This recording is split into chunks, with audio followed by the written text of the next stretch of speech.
Happy mother's day. আজকে মা দিবস।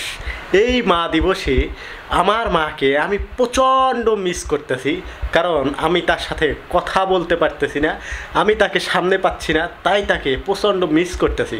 কেন দেখো, এই যে আমার বাসারও এই যে সুন্দর গোছানো বাসা ছিল, মানে গত কয়েকদিন মা আসছিল, 15-20 দিন থাকিয়া গেছে।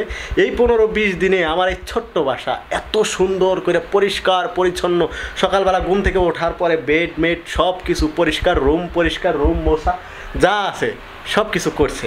যাই হোক, আমি ঘুম থেকে ওঠার আগ মুহূর্তেই সুন্দর করে দেখি যে আমার বালিশের পাশে একটা ডিম নিয়ে এসে শুইলা সুন্দর করে রেখে দিছে। এ তো একটু গেল। তারপরে অফিসে যাওয়ার সময় আমি যদি মনে করো যে খুব তাড়াহুড়া, এখন আমার যাওয়াই লাগবে, এরকম একটা মুহূর্তে এসে কী করবি যে তুমি যাই করো, এক মুঠ অলি পারে ও ভাত খায়া তারপরে তুমি যে অফিসে যাও আর যেখানে যাও গা, কোনো সমস্যা নয়, তুমি খায়া দাও, নইলে তোমার গ্যাস্ট্রিক ফর্ম করবি।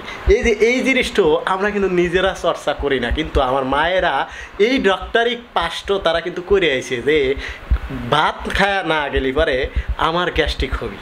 যাই হোক, এরপরে অফিস থেকে আসার সময় যদি একটু মাথা ব্যথা করে না, তখন মনে করো যে পাগলের মতো হয়ে যায়। কোন দিক থেকে তেলের বোতল নিয়ে আসবি, তেলের বোতল নিয়ে এসে মাথার চুল ভইরে সুন্দর করে মাথায় তেল দিয়ে দিবি, তারপরে গোসল করানোর জন্য যা যা রেডি করার দরকার সব কিছু রেডি করে দিবি। আর ওই যে অফিসে যাওয়ার পরে ওই জামা কাপড় যা আছে সবগুলা ধুইয়া মুইয়া পরিষ্কার করে ফেলাবি।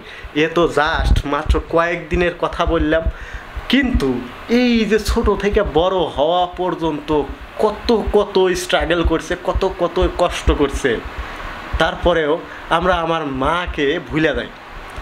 এই জন্যই আজকের এই দিনে আমি প্রচণ্ড মিস করতেছি।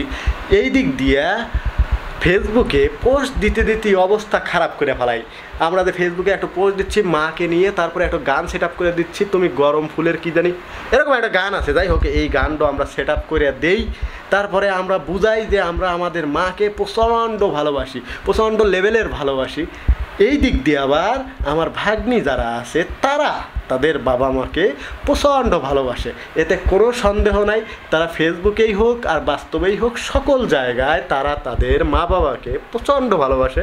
কিন্তু আমার ভাগ্নে ঘরের ভিতর আবার একটু পার্থক্য আছে। পার্থক্যটা কি? তারা তাদের মা বাবাকে প্রচণ্ড ভালোবাসে, এই জিনিসটা ফেসবুকে প্রকাশ করে। আর তারপরে যখন বিয়ে করে, বিয়ের পরে বউ যদি খালি একটু চোখ দিয়ে একটু পানি বের হইছে, এরপরে হয়ে গেছে কাম সারা, 100 অবস্থা। মায়ের প্রতি আর কোনো ফিলিংস থাকে না, আর কোনো ভালোবাসা থাকে না, সব নাই, মানে তেজপাতা হয়ে গেছে।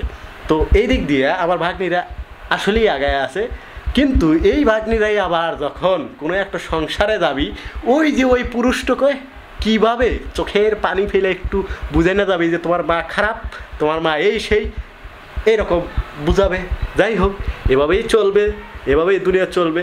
আর আমি এই জন্য আজকের দিনে আমার মাকে খুব মিস করতেছি, কিন্তু মুখ ফুটে এই কথাটা বলতে পারতেছি না। মা, তোমাকে আমি প্রচণ্ড লেভেলের ভালোবাসি, আমি তোমাকে প্রচণ্ড মিস করতেছি। আসলে এই কথাটাও বলবার পারতেছি না, আর কোনো দিন বলাও হয় নাই, কোনো দিন হয়তো বা বলতেও পারবো না, কিন্তু ভালোবাসি।